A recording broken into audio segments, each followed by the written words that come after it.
What I witnessed in this Senate hearing was explosive. Senator Josh Hawley went head-to-head with top Department of Energy officials. The revelations were jaw-dropping. Pay-to-play events, insider trading scandals. Let me show you exactly what happened.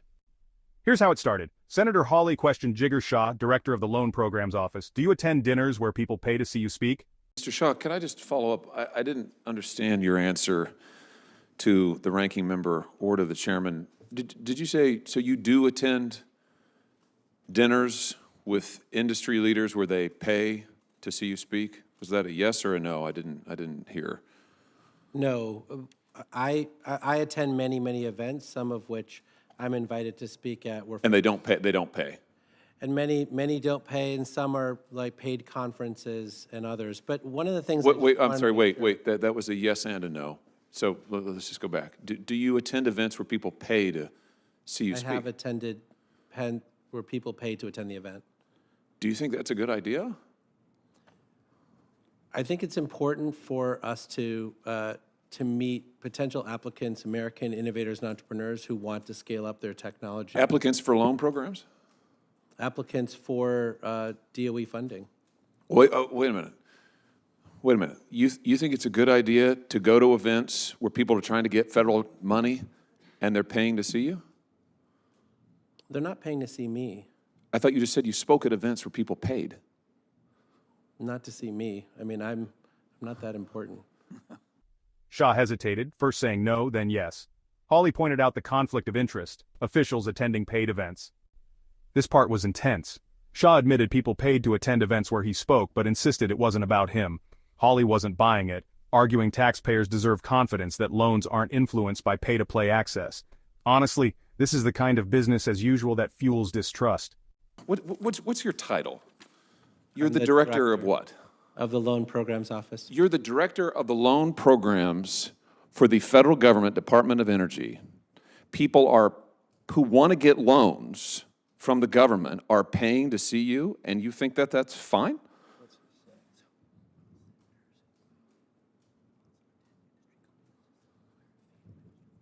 That's not a rhetorical question. I think I've answered that I go to many conferences and events. I've had hundreds of stakeholder events. The goal is to get people. You're going to events where people are paying to see you who want money from the government. You're the director of the loan program. Do you think that that's okay? You don't see any conflict of interest with that? I think given the extraordinary amount of improvements that we've made in our office based on our work with the Inspector General and the Herb Allison report, et cetera,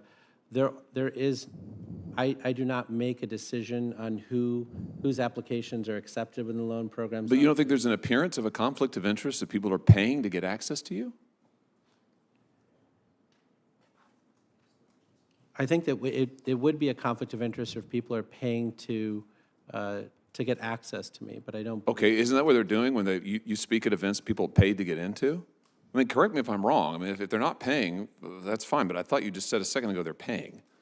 We do a lot of public events, whether it's, and we are very transparent as part of this administration. Every time I get a question, which is hard to answer, we update our blog posts and make sure that everyone knows what we're doing. But the goal of the Loan Programs Office is to get as many people as possible to think that they can actually commercialize their technology. Well, what I think they think is that they can get access to you by paying to go to these dinners. I mean, listen, it may not be an ethics violation.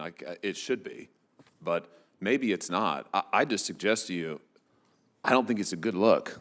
I don't think it's a good idea to go to paid dinners where people are paying money to get access to you because, in your own words, they want loans. They want loans, federal dollars, taxpayer money. They're paying money to go get access to you.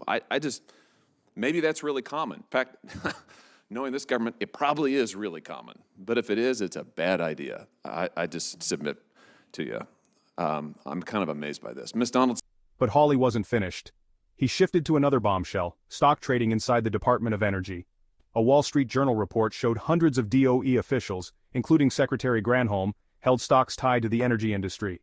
Granholm had testified under oath she didn't hold any stocks, then later admitted she did, and only divested after. So can I just ask you, about another ethics issue at the Department of Energy. I'm so glad you're here, by the way. Thank you for being here, and thank you for doing this job. The Wall Street Journal published back in February a report. I'm just going to quote the headline. Here it is. Hundreds of Energy Department officials hold stocks related to agencies' work despite warnings. Have you been tracking this? Have you seen these reports? I have, Senator. So that includes, sadly, the Secretary of Energy, who testified right there to this committee in response to questions from me that she didn't own any individual stocks. I asked her 3 times in April, do you own individual stocks? 3 times. She said, no, absolutely not, absolutely not, absolutely not. 2 months later, she wrote the chairman and said, actually, I did. And she didn't divest of them until May, and then she didn't tell us till a month later. That's a big problem. And the fact that she misled this committee and didn't tell us, the fact that we have all of these Energy Department officials holding stocks related to the agency's work, I mean, what is going on at DOE? Do you have authority to look into this, Ms. Donaldson? Well, there's a mechanism set up in the law, which you have. Please use your microphone. Ms. Donaldson, please. Just speak into it if you would. Oh, We sorry. can all hear you better. Yeah, pull a little closer. So you can, in fact, hold stock and be an employee for the government. You cannot participate in any decisions that might impact the value of that stock.